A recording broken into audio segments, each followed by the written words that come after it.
This is gonna be such a weird video to film because I got a new camera.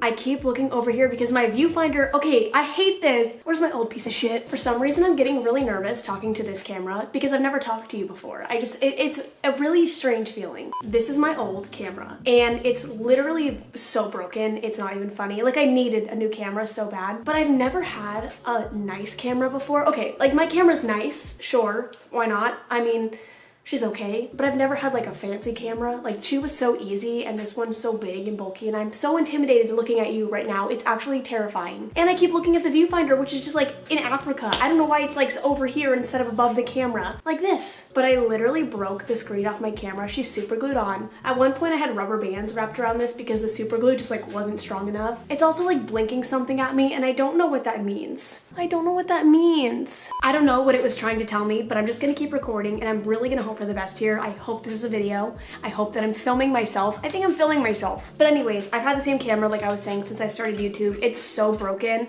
but I'm really bad at buying things for myself. I'm bad at spending money. I just get paranoid that if I spend like $5, I'm gonna be broke or something. I don't know. I'm so paranoid about money. So I never buy nice things for myself. And I bought a camera today.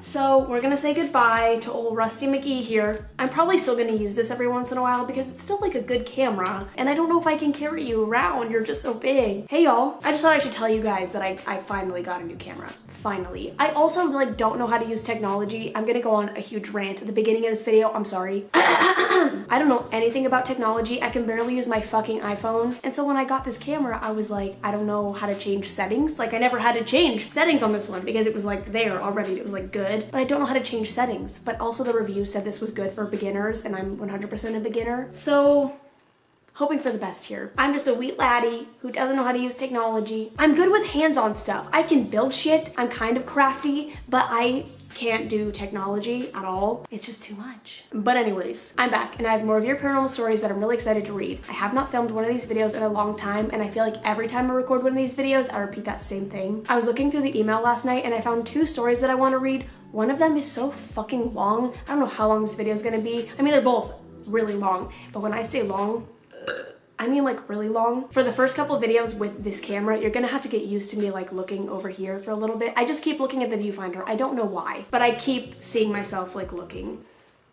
So if I ever look off into the distance, I'm staring at myself in the viewfinder right now.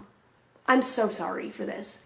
Okay, so this story is from Jamie and it says, an extensive collection of all of my paranormal stories. She said, hi Courtney, my name is Jamie and I'm here to share with you all of my encounters with the paranormal. I've been so involved in the paranormal my entire life, 22 years, and I really hope you read this because I'm so excited to share all of this with you. My dream job is to literally be a ghost hunter and husband since I was 9 and TAPS, T-A-P-S. I don't know what that is. Came to my hometown where I still live, St. Augustine, Florida. My town is the oldest European city in America, founded in 1565 and is incredibly haunted. Our town slogan is a quaint drinking village with a fishing problem, if that gives you any clue to the lifestyle here. Oh my god, she put, also Diet Coke is life. I always tell people if I'm ever in the hospital and they try to give me an IV of water, nah, put some Diet Coke in that shit. I love you already. Except, you're gonna be really disappointed. I'm drinking regular Coke. I only have 1 Diet Coke left because I have a problem. You know me. So I bought a pack of Diet Coke and a pack of regular Coke, and I already drank all of the Diet Coke. So now I only have regular Coke left. I have 1 Diet Coke, and I'm saving it for myself for tomorrow because I just need to get better, okay? She said, so here are all my stories. I hope you enjoy reading them. Warning, it's a lot, and it's taken me over a month to compile all of this into full detail. I'm gonna put stars next to the ones I think are the most creepy, so I'll let you guys know which ones have the stars next to them. I'm gonna try not to make eye contact with the camera as much as possible because I keep looking at the viewfinder. She put a star next to this one. It says, last week. So this happened just a week ago in the house that I live in with my boyfriend and his grandma. When you walk into the house from the front door, the living room is the first thing you see. In the living room is 1 giant window that spans across the whole wall, and the length of the windows reaches almost floor to ceiling. I just went floor to ceiling. Floor to ceiling. So one night I was cooking in the kitchen and I had the living room lights off. But when the kitchen light is on, it dimly lights the side of the living room where the window is. When you look at yourself in the window at night, you can see yourself, your skin tone, the color of your clothes, etc. My dog was sitting on the back of the couch, which is vertical to the window. I momentarily walk away from cooking to go over and pet my dog. Instead of fully facing the couch, I stand at the back of it, but facing towards the window. I usually never look into the window at night because there are no curtains, blinds, or anything on it. So looking at it has always given me the heebie-jeebies because I'm so afraid that I'll see someone or something story of my fucking life. I say this all the time, but my doors right here are facing the parking lot, and so I'm always scared to look out when my blinds are open. See, you can hear people down there. I'm always scared to look out there and just see somebody like staring back at me. I don't know why. There's humans who live in my apartment complex, so I don't know why it freaks me out so much, but it does. Well, that night I glanced at the window and I saw myself, my dog, and another figure. The figure was standing behind me and it looked just like my boyfriend, except it was a dark black shadow. And like I said before, the window at night reflects your skin tone, clothing color, etc., just like a regular window would. Anyways, I didn't really think about it because where he was standing would have been a darker part of the living room, since the light from the kitchen was only barely reaching where I was. The rest of the room behind me wasn't really lit up. I thought my boyfriend had come up behind me to pet our dog with me because it was his body shape, head shape, and I could even see the outline of his longish hair, and it looked like his head was bent down as he was looking at our dog. As soon as I turn around and look at him, I hear my boyfriend in his studio on the other side of the house. I nip the fuck out of there really quick. God damn, this is already starting off horribly. And by horribly, I mean very spookily. Spookily? Spookily. This one has like 5 million stars next to it and it says Slenderman-ish backstory. I am Slenderman, so I'm not ready for this. When I was 13, I lived in a pretty suburban neighborhood that was built practically in the middle of nowhere with nothing but old farmland for miles. The street that I lived on was the first street of the neighborhood, and behind our row of houses on the street was all open acre farmland and its owners' houses, with nothing but a ditch line separating us from them. It's easy to speculate that before the neighborhood was built, which was in 2003, the neighborhood itself was probably home to many acres of open fields and open farmhouses that were probably bought out and torn down for the neighborhood to be built. So the way the end of the street was laid out made a sideways T shape. It was a long straight road connected with a small side street. So one evening, I was walking home from a friend's house. She lived about 6 houses down from me. It wasn't quite dark out yet, but it was dark enough for the street lights to be on. So as I'm walking home, I'm coming up to the part of the road that I said made a sideways T shape with the side street that was connected. On each side of the side street, there were houses that sat on each corner. Each house had a street light in their yard. And then the house across the street had one as well. So the street lights were placed in a triangular shape, so that whole area between her house and mine was very brightly illuminated. As I'm walking, I see a tall figure running from the side street into the main road where I was walking. There was a pretty tall older high school boy that would sometimes hang out with us. He was on the track team in school, so I would always see him running around, especially in the evenings. As I'm walking and getting closer, I start waving to what I thought was him. I'm about to yell out his name until I get a closer look at what I was seeing and realized it wasn't him. It wasn't even a person. This all happened within about a 30-second time frame. I stopped in my tracks about 15 or so feet away from the figure. The high school boy I mentioned earlier was easily 6'8", and the figure I was seeing had probably another 2 feet on him. No. Bye.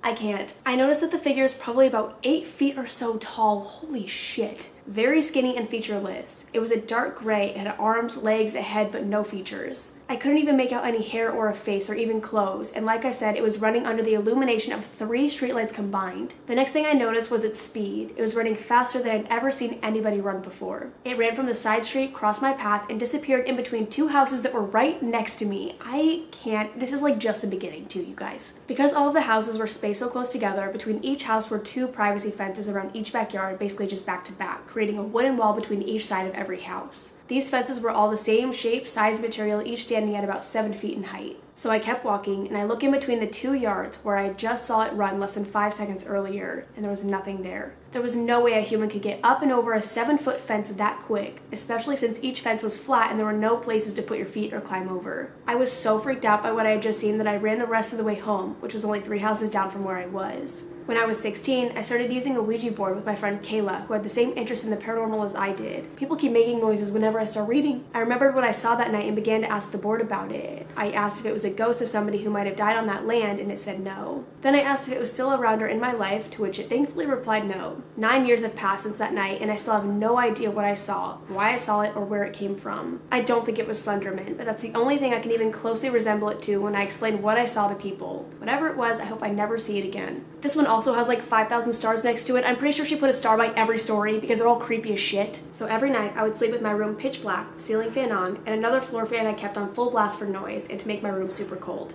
These occurrences started when I was 14 and happened maybe 4 or 5 times in the short span of just 2 years. There's people doing shit outside. I don't know what the fuck they're doing, but they're making so much noise. Go away! I literally can't even see a car or people out there. I don't know what is happening. So like I said, each night the room was super dark and my fans were always on. I'd like to make it clear that when I sleep, I'm an incredibly deep sleeper. It really takes a lot to wake me up, and I've been this way my entire life. The saying, I could sleep through an earthquake, literally applies to my life. I'm the complete opposite. I am the lightest sleeper ever. You could like breathe in my direction and I'd be like, what's up? Sometimes when I was sleeping, each time between the hours of 3 and 4 a.m., I would be awoken out of a very deep sleep by a man loudly whispering, hey, right into my ear. No thanks. I would wake up immediately, still feeling the sensation of hot breath in my ear of someone who had just practically screamed in a whisper, Oh, I would always look at the time on my alarm clock because I usually had school the next morning. No matter how scared I was, I would just close my eyes shut really tight, get under the covers, and try my best to ignore it and go back to sleep. How? This started even before I started using the Ouija board, so I know I hadn't brought this upon myself. It's still one of the scariest things I've ever experienced. Note, also in this house, I would frequently hear our kitchen cabinet slamming when there was no one home and nobody in the kitchen. I live with just my mom and dad, and they weren't the type of people to go around slamming cabinets, so I knew it was never them. There's no stars next to this one, so hopefully we get like a nice, like really chill story. It says screaming and scratching on the walls, which doesn't sound very chill, but like that's fine. This story takes place still in the same house when I was 13 or so. Our walls were very thin, so you could hear just about everything going on in the room next door. My parents' room and my room were very close together, and on the other side of my bedroom wall was the master bathroom, so that was really the only thing that connected my room to theirs. One night I was sleeping, and it was about 3 in the morning, and my dad comes bursting into my room with a flashlight. Why he hadn't decided to flick my lights on, I have no clue. But he comes in and screams, "What's going on?" He startles me out of a deep sleep, and I'm like, "What do you mean I'm sleeping?" Then he says, "I just heard screaming and scratching on the walls, and it sounded like it was coming from your room." Oh my, what are they doing? Like, what are you people doing? Shut the fuck up. I'm busy. Oh my god, I'm gonna kill someone. I don't know what they're doing. I replied with a very dazed and confused, "What are you talking about?" To which he replies, "Never mind, go back to sleep." I still can't wrap my head around that one, and he claims to not remember. And this one has another 75 stars next to it. Ouija sessions. Like I mentioned earlier, when I was 16, my friend Kayla and I started using a Ouija board that I had made myself on the back of a Captain Crunch cereal box. I've done so much research on everything paranormal, from demonology to finding your spirit guide, channeling certain spirits or energies, and everything in between. In my opinion, buying a board from a store or making it yourself doesn't make a difference. It's how you use them, and having the knowledge to use them correctly is what makes the difference. Also, in my opinion, I think it's better to use a board that's made by your own hand. It makes each session and experience far more personal. So we did happen to come in contact with a few spirits, one being her uncle who had passed. With me, the biggest part of using the board is asking the spirit if it's from the sun or the moon, and also questioning the age. If a spirit claims to be of the moon, game over, time to say goodbye. Also, when asking the age of a spirit, if they claim that their age is 0, it means they've never lived, never had a soul, and it could most likely be a demon, and that's also game over. I'm gonna throw up. I was gonna say I'm gonna kill everyone, and I just said I'm gonna throw up. I'm gonna punch everyone right now. Why are you all so loud? Okay, they left. I just waited like 400 years for those people to finally leave. I figured out what they were doing though. They were cutting down trees, and they decided to chop them up in my parking lot. So it was a lot of shit. And then FedEx came, and then they were being loud, and then my camera was gonna die, so it was just like a rough time, you know what I mean? But we're gonna continue. I'm so sorry for that. Even though you probably wouldn't have even noticed if I just cut. But I can't do that. I have to tell you guys everything that's going on all the time. Each time we would use the board, we always lit different colored candles, mainly blue and white. White candles for the destruction of negative energy, peace, and purity, and blue for meditation and open lines of communication. Do you know what the small Yankee candle jars look like? We use one of those lids flipped upside down as our planchette. Kayla and I lived in the same neighborhood, so we would do sessions quite often. I'm not sure if you experienced this, but once I started, it became so addicting. Like the board was drawing me in, and I wanted to use it all the time. One thing that I experienced was the planchette moving in a figure 8. Not really going anywhere specific on the board, but just moving. One day we had come into contact with a spirit, and when we asked their name, it just said Zozo repeatedly. I hadn't really thought anything of it at the time, and I'd actually forgotten all about it until just a few months ago when I was watching another session on YouTube and saw the same thing happen to someone else. I hadn't even known Zozo was a thing up until then. Since that, I've watched a few more videos, and I've read some threads on it. I do think a lot of the Zozo stuff on YouTube is fake, people just doing it for views, but I do believe it to be a real entity. Note, holy shit, I just watched your video, Ouija board theories, did tea ever exist? And got to the part where you're talking about how the figure 8 is a sign of a bad spirit, and oh my god, I just got major chills. I never knew that, even with all of my research. I never even thought to look into that or what it means. I'm shook to the core right now. I think I let something extremely negative into my home at one point because we had forgotten to properly end one of our sessions, and didn't realize until hours later. They say that a demon or malicious spirit will manifest itself in unused spaces of a house or building, such as spare rooms, attics, basements. I actually never fucking knew that. That makes so much sense as to why basements and attics are really creepy. In my house, across from my bedroom, was another room, which was filled with my old stuffed animals and toys from childhood, and an old bedroom suit that I didn't use. I think whatever negative energy that came in stayed in that room. Every time I would walk by that bedroom door, I'd always feel uneasy, anxious, and a little scared. I would literally run out of my room just so I would get away from that spare room faster. I'm very sensitive to energies, and it was definitely negative. After a session one day, Kayla and I decided to leave my house and go to hers for a while to go swimming or something like that. When I got home, I approached my bedroom door, which is where we did all of our sessions, and smack dab in the middle of the door was a huge red velvet ant, which actually isn't an ant at all. It's a type of wasp that was given the name velvet ant for its ant-like body. I'd never even seen one in my life, and definitely never in my house. I only figured out what it actually was after Googling it. To me, seeing that red ant on my bedroom door right after a session was definitely a very bad omen. We stopped using the board after that, and I've had a few sessions with other people since. Second note, watched another one of your videos and heard you talking about how wasps are a bad sign in a haunted home. Double chills. It's so fucking scary how all this shit just like comes together in the end, like all of it relates, and it's so fucking scary. Okay, this one has no stars next to it, so hopefully not as creepy, but it says Shadow Woman. I was born in Jacksonville, Florida, which is only a 45-minute drive from where I live now, St. Augustine. The house I lived in until I was 3 was located in a sort of shady neighborhood on the west side of Jacksonville. My house and all of the houses surrounding it were built somewhere between 1900 and the 1920s. The house itself was 2 stories, and all of the bedrooms were located on the 2nd floor. The sun just like appeared out of nowhere. Hello, what's up? My 2 sisters and I each had our own rooms. I remember playing in my room by myself a lot, and out of the corner of my eye, I would see a figure of a woman walking up and down the halls. To me, her shape resembled a nun who was wearing an all-black cloak that covered everything, including her face. It always felt like a female presence, and even though it was completely black and somewhat wispy, it never scared me at all. She seemed somewhat normal to me, as if every house came with a shadowy woman of their own. Years later, around the age of 9 or so, I saw the same figure again at a friend's house. Holy fuck. Okay, this one says The Flash, and again, no stars. This takes place at the age of 9, when we lived on the south side of Jacksonville. My mom, dad, sister, and I were all sitting in the living room watching a movie. We had a sectional that had 2 love seats, a long regular couch-sized section, and 2 curved sections that connected in between each love seat and the couch. Kind of hard to explain, but it was basically set up like this. Love seat, curved seat, long couch, curved seat, love seat. That makes sense to me. We had one of the curved sections placed in the corner of the living room wall so that between the curve of the couch and the corner of the wall was a small triangular space. Now this is important. In this corner there was no electrical wires, plugs, nothing of that sort. The closest outlet was probably around 4 to 5 feet away. While we were watching the movie, we were all sitting together on the longer portion of the couch, and we were positioned to where the corner with the curved section was directly in front of us to the left. We were watching the movie and all of a sudden there was a big bright flash in the corner, but it occurred almost at ceiling height. It wasn't raining, thundering, lightning, there wasn't a window anywhere near, nothing. It wasn't an electrical spark because, as I mentioned, there was nothing electrical within 4 to 5 feet of this corner. It was just a random flash of light, almost like somebody had taken a picture of us. We all saw it, we all looked at each other, and we had no idea what it was. That was also the only experience I ever had in the house, but my uncle who owned it lived right next door and said that sometimes he would go over to check on the house when nobody lived there and random lights would be turned on that he knew for a fact that he turned off before. Okay, this one says 214 experiences, another no stars. This experience occurred 4 years ago when I was 18 and living out in the woods off State Road 214 here in St. Augustine. Backstory of this property. St. Augustine was founded by Christopher Columbus, but was also home to the people of an island called Minorca. I'm probably going to butcher a lot of the things in this, I'm sorry. The historic site of St. Augustine is absolutely amazing. We call it downtown St. Augustine. We have an old fort that was built by the Minorcans. Minorcans, I don't know how to say that, I'm sorry. Made completely out of coquina. I'm going to say all of this wrong and you're all gonna like hate me for this portion, but I can't pronounce things for the life of me, okay? Which is essentially a rock formed by shells. There are 2 main sides of the bayfront when you're downtown. There's the fort side on the King Street side. King Street is named for Martin Luther King Jr., who actually marched with a large group of high school kids all the way from a school next to 214 into downtown. So if you're ever at the very end of King Street and you start walking forward, eventually you'll end up at 214. It takes almost an hour walking, but by car it takes about 5 minutes. My theory is that when people settled into this town 500 years ago, they didn't just stick around the bay front. They probably wondered what else was out there and did some exploring. I feel like I keep going back and forth between calling it 214 and 214. 214 is covered by nothing but thousands of pine trees, and pine trees only take about 20 years to grow to their full height. So who knows what kind of small villages may have been home to this state road before it was ever even a state road, and before the pine trees were all planted. Homes back in those days were all made of wood, and surely if not kept up with, these houses withered, decayed, and disappeared.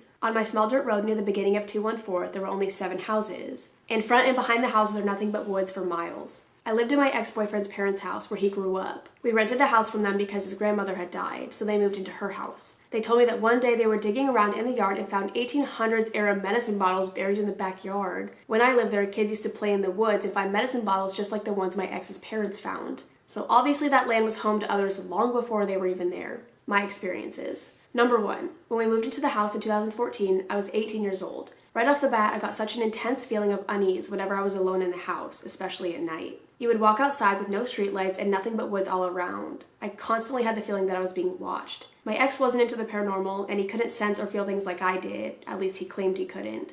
so he would never take me seriously when I would get freaked out. I'm the most paranoid human, so like I completely understand when people don't believe me or they don't feel the same things that I do, but I would die. I'd be like, please just listen to me. After living there for a couple months, one day he was at work and I wasn't feeling well, so I laid down to take a nap. I put my phone at the foot of the bed so that if I happened to get a notification, it wouldn't disturb me. As I'm laying there, I'm turned and laying on my right side. You know when you have your eyes closed but you aren't asleep and you can still see light behind your eyes, like if somebody flicks on a light, you'll see it? Well, as I'm laying there, I see a flash, like a camera flash, and I hear the high-pitched whistle from the flash as if somebody snapped a picture of me using an old camera. Nope, see ya, bye. Number 2, after 3 months of living there, we decided to get a pit bull we found on Craigslist. He was a puppy when we got him, but grew very quickly. He was a super big baby and always wanted to be in between us on the couch when we were sitting out there. How I had my couches set up was our long couch along one wall, and then we had our love seat to the left against another wall, creating an L shape. We were sitting down watching a movie with the dog in the middle of us, and then all of a sudden, out of nowhere, he tenses up, his ears perk, and he put the front of his body over my ex, who was sitting to the left of me, closest to the love seat. Keep in mind, all of our windows had dark, heavy curtains, and it was nighttime, so he wouldn't be able to see anything outside. We also paused the movie, but we couldn't hear anything ourselves. The dog starts snarling and viciously growling, baring his teeth, and all right at the love seat. It wasn't like he was hearing anything outside. I mean, he was looking right at the love seat, like somebody he didn't like was sitting there. Dogs are very sensitive to the paranormal and do see things we don't, and I think he was seeing something because of the way he was leaned over us. He was definitely protecting us from whatever he was seeing, and I hate that. They say babies and dogs can see the paranormal, or they can see more than we can, and that always sticks with me and I get so scared. My dogs like to bark at nothing all the time, and I get so fucking freaked out. Number 3, my bedroom had a window that looked right out onto the front porch, just a few feet away from the front door. I have insomnia, so I would often stay up late watching movies, and my ex would be asleep hours before I would. So one night around 2:30 a.m., I was watching a movie, and I have all the lights off in the house. I had very dark, thick curtains, so even though I was watching a movie, no light from the TV was visible to the outside. Our doorbell ringer was right outside of the bedroom door, so I'm watching this movie, like I said, at 2:30 in the morning, and my doorbell rings. I quickly take a peek at the front door and no one is there. There would be no way that somebody could ring the doorbell and run away that fast. I instinctively looked outside right as it happened. There were kids down the road, but they were like 9 years old, and I'm pretty sure when this happened it was a school night, so I know they weren't running around ding-dong ditching people. Also, who in general rings somebody's doorbell at 2:30 in the morning? Even if it is a prank, I feel like they would come around at like 7 or 8, especially if they're 9. Number 4, this house was designed very poorly. The cabinets in the kitchen were long and narrow and not near wide enough to stick even a normal sized plate in them. So I bought a dish rack and I kept all of the bowls, plates, etc. stored there. How I had my dishes arranged, all of the plates were stacked at an angle, so they were just leaning to one side on the rack. Shortly after I had started putting my dishes there, I started to hear my plates clanking together at night. Plates hitting each other is a specific sound that everyone knows. So I began hearing this, and I knew it was my plates because there was nothing else that would make that exact sound. As I said before, all of the plates were leaned to one side, and they were pretty heavy. It sounded like somebody was lifting the top plate and then letting it lightly hit against the others. It wasn't ever a violent crashing sound, it was very light, but still loud enough to hear across the house, which wasn't very big at all. There was no really plausible explanation for why I was hearing this, especially late at night when my ex and I had already laid down for bed and we were the only ones living there. So after a few weeks of hearing clank, clank, clank every night, I finally said something to my ex about it, and he had never heard it because he was always asleep long before me. I even recreated the sound for him, and he told me I was just hearing things. So on rare occasions, he happened to stay up late with me and started to hear the plates, and I pointed it out to him. He heard the same noise, so we went into the kitchen again and I recreated the exact same sound. Now he finally believed me about it, but still refused to think about it being anything out of the ordinary or even paranormal. How the fuck would you explain that? I'd be like, please try.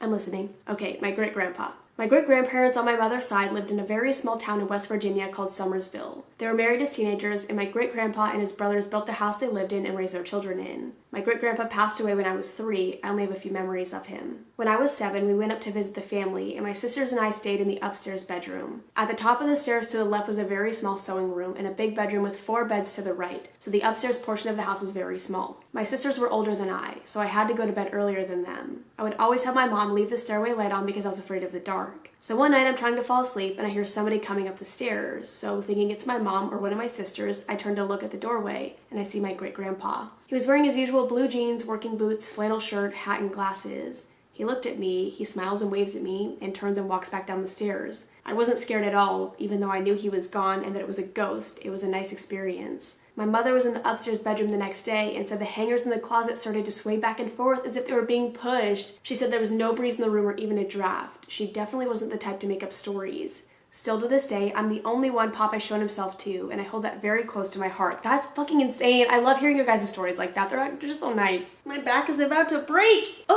Okay, I think we have 2 more sections to go through. This was the longest fucking story I've ever gotten, but everything is so interesting. I just want to keep reading. This is gonna be the only one I read in this video, by the way. I think I'm definitely gonna start taking these longer stories and giving them a dedicated video because I feel like they deserve them. This one says dream. My mother's mom passed away when she was only 21, before my sister and I were even born. My mother also didn't talk about her a lot, and we knew not to ask many questions because the topic always upset her a lot. So even though we knew very little about her mom, we always referred to her as Grandma Annie, and we called her father Grandpa Bobby. We called my dad's mom Granny, and as a child, I always wondered what we would really call my mother's mom if she had lived. Because I never met her, nor heard much about her, I didn't think about her often. It's hard to think of somebody if you have no memories of your own with them. Anyways, when I was 17 and a senior in high school, I had a dream about her. I know what she looked like from the few pictures I'd seen. So in my dream, I was at my graduation, but for some reason, my mother's family was having a reunion right then and there. All of her family was standing around under this big white tent, talking and having a cookout. In my dream, I saw my Grandma Annie, and she was beautiful. Her hair was dark brown and done up really nice. My mom told me she always had her hair done, no matter where or what she was doing. She was wearing long white shorts that fell just above the knee and a sleeveless white and red checkered button-up blouse. In my dream, I approached her and she was having a conversation with 2 other women who I didn't recognize. She excused herself and said that she needed to talk to me, so they said their goodbyes and walked away. She turned and looked at me and said, "Well, aren't you going to give your grandma a hug?" So I hugged her really tight, and I pulled away and said, "Well, what do I call you now?" She replied, "Call me Nana," and that's all I remember from the dream. So the next morning I called my mom and I told her about the dream and how strange it was that I even had a dream of her at all. I told her the part about wanting to be called Nana, and she told me that whenever her mom would talk about having grandchildren, that's what she wanted to go by. My mom never told me that. She would always just call her Grandma Annie. To this day, I haven't had another dream of her, and my sisters have never had one as well. I do believe the dream I had was a visitation, because it's very, very unusual to dream of somebody you've never met. I also think it's really awesome, and it makes me really happy that she did decide to come into my dream. And the last section, this one says Cherry Tree Road. When I was 16, I moved out of my dad's house and was living with a friend of mine and her parents. After living with them for a while, they decided to move to the other side of town. They found the house through the woman they were currently renting from. The only condition to us staying there for a decent price was that we had to clean up the entire house and fix it up. The house was abandoned by the previous owners, and every single room was filled with trash up to your ankles. That's really gross. The first time they ever took me there before we even started cleaning, I immediately got a bad feeling, and I was very apprehensive about going in. The energy around this house was very, very negative. My friend's mom, Tina, told me later that night that the realtor they had met earlier in the day said she felt the exact same thing and wanted to spend as little time possible in the house. This house was a huge one-story with several rooms and doors leading to the outside.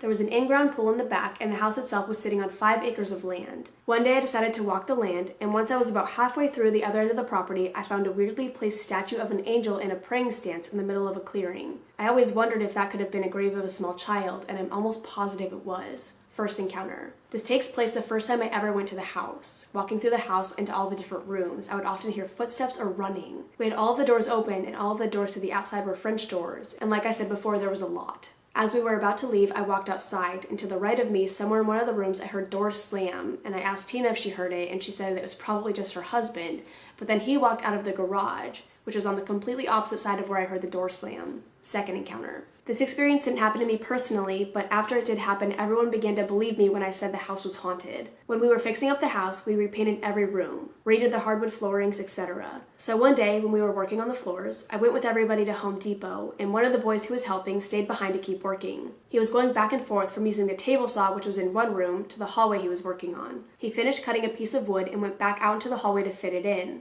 When he got there, he said he had forgotten something in the room with the table saw and mumbled "shit" under his breath. As soon as he says this, he hears a ha ha, and it sounded like it came from a small child who was taunting him. No one questioned anything I said after that. Third encounter. Again, not my own experience. Like I said before, there was an in-ground pool in the backyard, which was completely drained except for a few feet of rainwater in the deep end. Well, one day, Tina was out there cleaning and scrubbing the pool when suddenly she was pushed down and held under the water in the deep end of the pool. Fuck that shit. That's like my biggest fear right there, exactly right there. She said it felt like something was literally sitting on top of her, preventing her from getting up. I would probably have more experiences of my own, but I went to live with my grandma after that. I have way more stories, but these are the most significant and spookiest tales from my life that I have to tell. I love you and I'm such a huge fan of yours. I hope you enjoy reading my experiences. Holy fuck! I can't even believe that this is all from one person. All of this is all just like what the fuck? It really is crazy how sensitive some people are to the paranormal. I actually cannot believe this shit. Well, Jamie, I hope you're watching this. Thank you for sending me your fucking story. If you guys have any other stories you want me to read, please send them to me. I'll have my email written down below. I love this shit. Keep in mind, you don't have to send me long stories. I just happened to stumble across this one and I was like, holy Jesus, because I kind of skimmed them a little bit to see, I'm like, oh, is this going to be interesting enough for a video or like exciting for a video?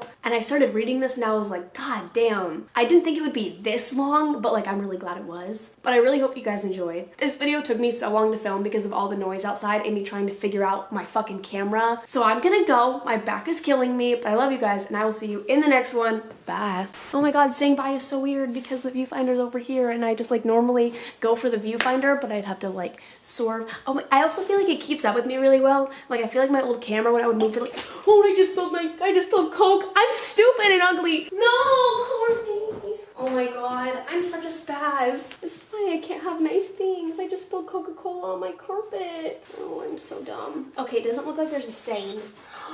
I hate my life. God damn it, Courtney. Like, I have my coasters here too so that I can set my Coke on something stable so that this shit doesn't happen, but it still fucking happens. You see, this is why I keep the camera rolling, everybody. Oh my god, I'm dumb. Okay, I'm gonna stop before something else fucking happens. See ya.